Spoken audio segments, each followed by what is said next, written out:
sur cette affaire des sexes qui disparaissent. Parce que moi, je suis un post-moderniste, même si ça devient un problème. On a accusé Macron ce matin d'être un post-moderniste. Qu'est-ce qui s'est passé? Qu'est-ce qui se passe réellement? Écoutons d'abord le reportage de Loïc Nala, on en parle derrière. Il y a des histoires qu'on croyait réservées aux légendes et aux récits du passé. Et pourtant, depuis quelques semaines, depuis quelques jours, elles se produisent bel et bien sous nos yeux. Dans plusieurs quartiers de la ville de Yaoundé, les hommes perdent mystérieusement leur sexe.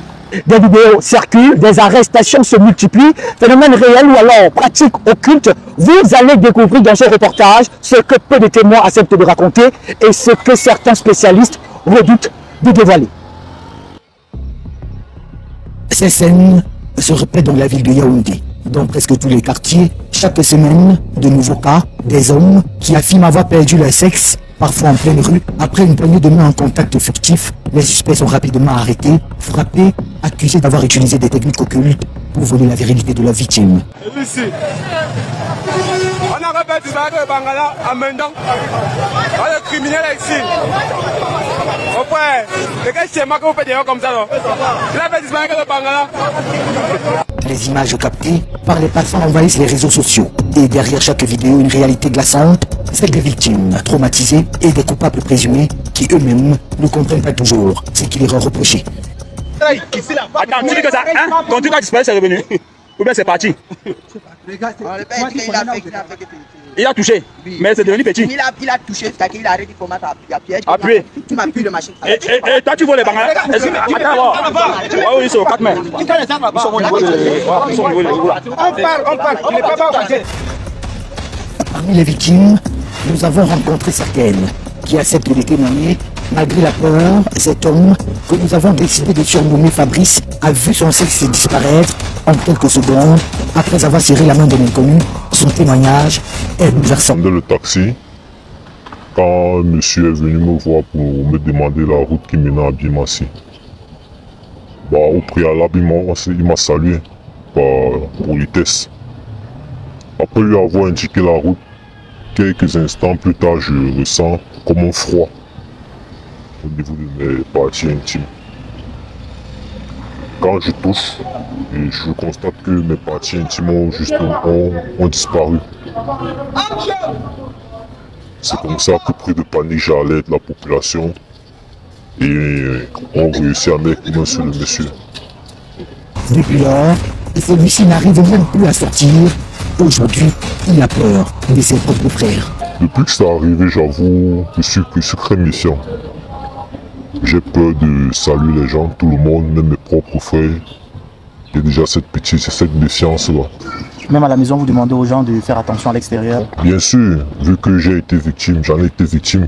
Vous savez, quand les gens parlent sur les réseaux, vous pensez que ça ne peut pas vous arriver, que c'est faux. Mais c'est quand vous êtes face à la situation. Dans les rues, le phénomène est sur toutes les lèvres. Il y a d'abord un homme qui vient prendre le sexe d'un autre. Bon, il n'y a que des pratiques diaboliques pour d'abord faire ça. Puisque je me rappelle, il y a une année 2009, un 20 mai, j'étais encore tout petit, je suis allé défiler un 20 mai. Dans la foule, certains camarades ont commencé à plaindre, oh, il ne ressent plus son sexe a disparu. On a commencé à chercher les gars dans la foule, c'est comme ça qu'on a commencé à mettre la main sur les gars, on les a demandé de remettre, mais ils étaient incapables de remettre, puisque pour eux c'était déjà parti, ils ne savaient pas comment faire pour remettre. Bon, voilà ça qui revient déjà encore à nos jours. Bon, pour moi, ce genre de rituels, ce sont les trucs mystiques, et ce sont les trucs qui ne doivent pas se passer dans l'humanité. Pour tenter de comprendre comment ces disparitions sont rendues possibles, nous avons sollicité un spécialiste des pratiques occultes.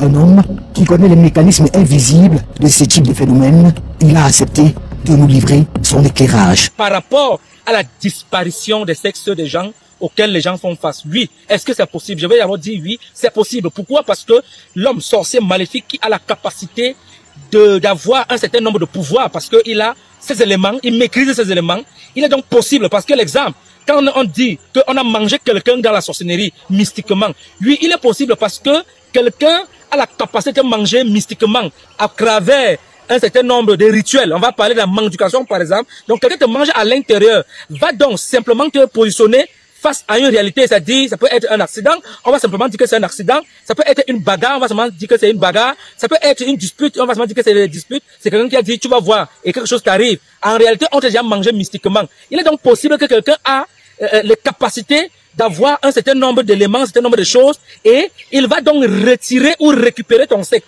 C'est possible de le faire. C'est-à-dire, il va te saluer, il va simplement te saluer, et ton sexe disparaît. Je dis bien, c'est possible. Selon lui, il est bien possible de pouvoir se protéger contre ces pratiques. Chez aux Africains, c'est vrai, vous vous battez à manger tous les jours, vous vous battez à vous laver tous les jours, vous battez à acheter les vêtements tous les jours pour vous rendre beau les parfums et tout. Mais vous oubliez quelque chose, le corps éthérique, puisque nous avons 7 corps. Il y a le corps causal, le corps éthérique, le corps mental, et tous ces corps ont besoin, parce que les gens prennent seulement la possibilité de nourrir le corps physique, de le laver, de le parfumer, mais ils oublient qu'il y a le corps éthérique, il y a le corps causal, qu'il faut toujours protéger pour que quand ces sorciers maléfiques vont venir, qu'on ne puisse pas prouver un certain nombre d'éléments. Aujourd'hui, les réseaux sociaux donnent à cette affaire une visibilité inédite, mais ils révèlent surtout une réalité bien ancrée, celle d'une guerre invisible qui se joue dans les rues de nos villes et qui frappe aveuglément.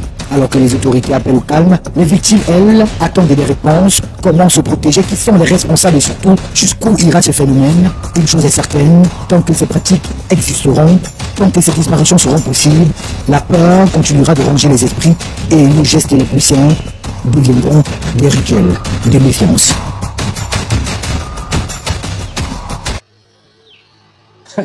Il y a Ahmad qui dit ça, c'était un complément à l'enquête des types France 2. Bravo à Loïc. Alors, j'ai une ou deux questions avant de vous libérer.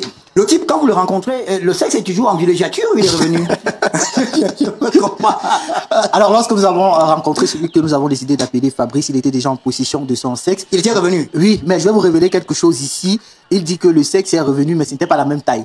Ouh là là là là. Parce que... Non, s'il vous plaît. C'est le gars, vraiment, j'ai promis à Joe, c'est bon que... Ne parlons pas de taille. Si c'est revenu, c'est bon. C'est revenu.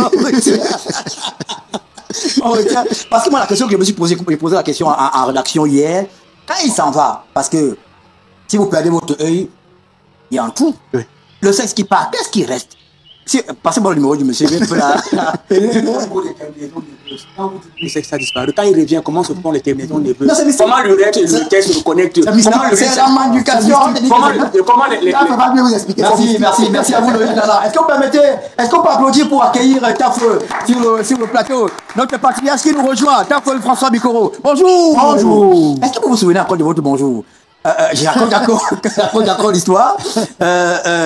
On était, vous et moi, à Vision 4. Et c'est Martial Ouna qui présentait le journal de 12 heures. Et Taf nous disait que lui a son indicateur pour savoir si Martial Ouna a l'argent ou pas. C'est le bonjour du journal. Et quand le générique passait, bam, bam, bam, bam, bam, quand Martial est foiré, il dit bonjour. Il passe rapidement. Mais si le gars est lourd, tu vas dire bonjour. Il y a quelque chose. Taf, bonjour. Bonjour. Comment vous allez? Excessivement bien. J'aime votre chapeau là. Comment ça s'appelle? Ça, c'est la cosmogonie africaine. Mais dis donc, ça commence bien. Premier degré de notabilité. Ah, il faut être notable pour avoir ça? Oui. D'accord. J'étais à l'Omisport le week-end dernier. Je suis allé voir un grand frère. Et j'ai rencontré un monsieur, il m'a dit, je suis chef, je vais faire une photo avec toi. Et avant de faire la photo, il m'a dit, toi, tu mérites ça. Il dit, grand frère. Il m'a dit, tu n'es pas chef, mais tu seras chef. C'est la considération. Ouais. Tu n'es pas chef, mais tu seras chef. La considération, vous savez qu'un colonel a une manière de saluer l'adjudant-chef. L'adjudant-chef a une manière de saluer le colonel. Donc il y a des degrés. Alors, à votre époque, parce que nous, on a notre époque, on est foutu là. Et il y a les préservatifs, il y a le sida, il y a tout. Et maintenant, le vol de sexe est arrivé. François, qu'est-ce qu'on a fait au bon Dieu pour qu'à notre époque, il y ait toutes ces choses-là? Non. Est-ce qu'à votre époque, il y avait le vol de sexe aussi? Non, il faut considérer ça comme des actants de distanciation sociale. Vous savez que depuis que l'affaire de vol de sexe est arrivée, moi je préfère disparition de sexe. Et c'est arrivé, les distances sociales commencent à se remettre en place comme au temps du VIH, SIDA. Hein? Quand vous mettez un plastique, une barrière psychosomatique et physiologique entre vous et l'être aimé ou l'être d'accouplement, en fait vous mettez une barrière. Il n'y a rien que vous partagez en dehors de la sueur. C'est un acte de distanciation sociale. Après un moment donné, je crois que c'était chez les Occidentaux, quand ils avaient eu un peu faim, ils ont créé ce qui fait la dormie debout qu'on appelle Covid. C'est toujours un acte de distanciation sociale. C'est dans la compréhension et dans l'adhésion que les bonnes questions se posent. Vous savez qu'il y a eu un moment où, dès que cette histoire de latex, vous l'avez mal mis. Latex? Oui, je préfère le mot parce que c'est les résidus, la dernière strate de caca du caoutchouc, de l'EVA. Les blancs ne veulent rien jeter. C'est avec ça qu'on peut faire. Je dis que les blancs ne veulent rien jeter. Nous, on a tellement de richesses chez nous ici, on jette, vous allez voir que chez les Blancs, rien ne se jette. Tout est recyclé. Rien ne se jette, tout est actant commercial. Donc, il faut que les gens sachent que c'est une récupération de caca et les VA. C'est que nous, on jette chaque jour. Comme ils récupèrent maintenant les plastiques dans les poubelles et autres choses. Mais ce que je voulais dire, c'est que chaque époque a toujours un phénomène. Ça s'appelle chez les Blancs le fantastique. Quand vous lisez, je ne sais pas si vous avez lu Zembla. Vous avez lu Zembla? Ah oui, j'ai lu Zembla, bien sûr. Voilà, c'est du fantastique. J'ai pas 20 ans, moi. C'est du fantastique. Vous vous dites que quelqu'un partait d'un arbre à un autre. Vous rêviez quand vous étiez jeune d'arriver à ce niveau de cosmogonie pour que vous passiez d'une branche à une autre lorsque vous avez une difficulté ou un combat. Maintenant, il faut que des gens vous aident à comprendre ce fantastique. Comme celui de Jésus Christ de Mohamed. Où on vous dit que quelqu'un a marché 40 jours, 40 nuits, nu-pieds sans s'arrêter. En fait, c'est pour dire qu'il y a des situations dans la vie où vous devez accepter de vous débarrasser complètement de ce qui est résidu. Et on revient au latex. Ce qui est résidu pour être un homme nouveau. Pas les hommes nouveaux qui naissent dans les usines de transformation des pauvres en riches. Vous appelez l'église de tout ce que vous voulez là. Donc, en fait, c'est des phénomènes comme cela. Et c'est dans la tête que ce phénomène rentre. Je vous disais tantôt qu'il suffit que pendant le coït. Le coït, oui, je préfère utiliser les mots que le CNC ne peut pas dire. Pendant le coït, on vous a déjà dit qu'il y a le VIH-Sida qui est dehors. Oui. On vous a dit qu'il y a le MST, il y a les IST, ils changent de nom chaque 10 minutes. Oui. Hein? Mais en fait, l'objectif, c'est d'arriver à ce que vous ne fassiez pas une sexualité irresponsable. Et imaginez donc en pleine extase. Tac. Soit ça se déroule seul, comme si ça veut repartir, soit ça sort complètement, et pendant que ça sort, vous êtes en mouvement, vous rappliquez dans le réceptacle de la femme. Je vous jure, vous ne dormez pas pendant une semaine. Incroyable. Vous vous dites, mon Dieu, le latex est sorti. Et pendant qu'il est sorti, je n'ai pas eu le temps de me retenir, je suis reparti à l'assaut. Vous êtes convaincu que vous avez le VIH là? Vous ne voulez pas savoir si la jeune dame d'en face n'avait pas de VIH. Et on vous voit rapiécir physiquement. Ernest, qu'est-ce qui ne va pas? Tu tapes les mains. Tu tapes les mains. Au point que, à un moment donné de notre existence, il était dangereux d'être svelte comme Ernest. Et que vous étiez comme lui, on disait, c'est sûr qu'il a la maladie aux 4 mains. Et pendant ce temps, l'industrie pharmaceutique, la recherche en santé publique a donc amené ce que vous appelez les placebos. C'est-à-dire que quelqu'un, on dit que ça s'appelle forever. Forever, je ne veux pas faire de mauvaise publicité, mais c'est des petites capsules qu'on vous donne là, vous avez l'impression que toutes les maladies que vous avez vont partir. Il paraît que ça soigne le diabète, ça soigne des petits comprimés qui viennent de États-Unis. Forever. Et à un moment donné, vous ne vous rendez pas compte que toute la société, tout le monde est gros. À cause de Forever? Non, pas à cause de Forever, parce que la compréhension opinionnelle, oui, de cet acte de distanciation sociale et sociétale vous amène opinionnelle. Là, c'est l'opinion. Oui. Elle connaît bien. Elle vous amène donc à faire en sorte qu'il y ait une discrimination positive, organisée et collective. Dès que vous voyez quelqu'un qui est mince, vous dites, aïe, il doit avoir la maladie. Parce qu'on avait déjà dit que dès que vous chopez cette maladie, vous allez commencer à rapiécir. Oui. Et je vous dis donc que quand vous avez eu cette malchance que le latex a glissé seul parce que vous l'avez mal mis, on vous voit seulement le matin, déjà, comment ça va, il ne faut pas comme on ne comprend pas ce qui ne va pas. Et vous commencez psychologiquement à empêcher que la physiologie humaine qui est faite de ce qui entre, de ce qui sort, se mette en place. Isaac, comme de votre corps, ne fonctionne plus parce que vous ne lui envoyez pas le carburant qui doit partir de votre tête, il rentre dans les veines, les vaisseaux sanguins et autres. Vous commencez donc à maigrir. Et on confond donc l'amaigrissement avec le mincissement. On commence à ne plus vous fréquenter. Non, à ne plus vous fréquenter. Là, il faut donc que des gens se rattrapent très rapidement pour dire, mais qui est quelqu'un qui t'amène à sortir de cette distanciation sociétale, qui est différente de la distanciation sociale. La distanciation sociétale, c'est la capacité pour des gens de se mettre en confiance. Et ils ont réglé ça chez vous, avec les psychothérapeutes, ouais, les thérapeutes, les psychologues et autres. Il y a une question, c'est vrai qu'il y a des gens qui m'envoient des photos, parce que comme j'ai posé la question, de savoir à quoi ça ressemble, il y a des gens, parmi lesquels un colonel, hein. Salut à vous, monsieur le colonel. Il m'envoie la photo, il ne peut pas la montrer à l'antenne, sinon on aurait le problème avec monsieur Joche Bonquin. La photo d'un monsieur qui a perdu son sexe. Et là, je ne sais pas s'il peut faire une description à l'antenne, si ça peut on voit qu'il y a les bourses. Mais les bourses sont sans le boursier. C'est-à-dire que, voilà, il y a des bourses, mais le boursier n'est pas complet. Il y a quelqu'un qui demande sur Internet, il y a Abdelaziz qui demande, ses filles, il demande, est-ce que pour se protéger du vol de sexe, ce n'est pas mieux de marcher avec les préservatifs toute la journée? Non, le préservatif, il protège contre autre chose. Ah, mais pas le vol de sexe. Donc on a aussi découvert à un moment donné de notre existence qu'il y avait une construction de l'autre côté qui consistait à dire que la Terre n'ayant pas évolué, au contraire, même elle rapiétit, Mais les êtres humains, ils évoluent, ils sont devenus plus nombreux. Il ne faut pas que ceux qui veulent vivre longtemps aient des gens qui ont la démographie galopante. Ça aussi, c'était un débat qu'on a fait en son temps. Donc, dès que les gens se rendent compte que non, il paraît qu'eux, ils ne font plus de la procréation et ils veulent qu'on les suive. Et dès que les Africains se sont rendus compte, vous avez vu qu'ils ont changé de gamme.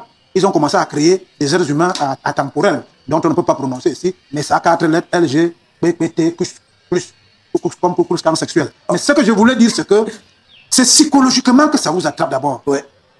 Imaginez que ce phénomène qui irradie le corps social dans notre pays aujourd'hui, il a eu lieu dans les années 80, il a eu lieu dans les années 90. C'est toujours l'approche d'un événement crucial d'un pays. Il faut aussi le reconnaître. Donc avant généralement, il y a quelque chose qui est de bizarrerie. On vient d'avoir des acteurs politiques qui disent il faut qu'on meure, d'autres qui disent que c'est sûr. Et après, on lance ça sur le marché.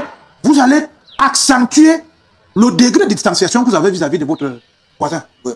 Et qu'au lieu que vous causiez pour régler les problèmes de la société, dès que vous le voyez, vous vous éloignez sans savoir que vous êtes en train de vous empêcher de régler les problèmes de la société avec votre vis-à-vis. Chacun reste donc chez lui, comme à l'époque en France, à New York, à Paris, on avait mis dans le mur un grand caractère, restez chez vous. Sauf que les Africains, au premier rang desquels M. Polia a donc compris qu'on ne doit plus aller en France, on ne doit plus aller en Europe. Et ils avaient oublié qu'en mettant rester chez vous, en réalité, ils n'auront plus les avions qui font leur croissance, ils n'auront plus des restaurants, ils n'auront plus des touristes. Et à un moment donné, un matin, ils vous ont dit, par décret présidentiel en France, le Covid est terminé. Merci beaucoup, François Bikoro. Toi qui regardes, n'oublie pas de liker et de commenter. Vraiment, si tu n'es pas encore abonné, fais-le.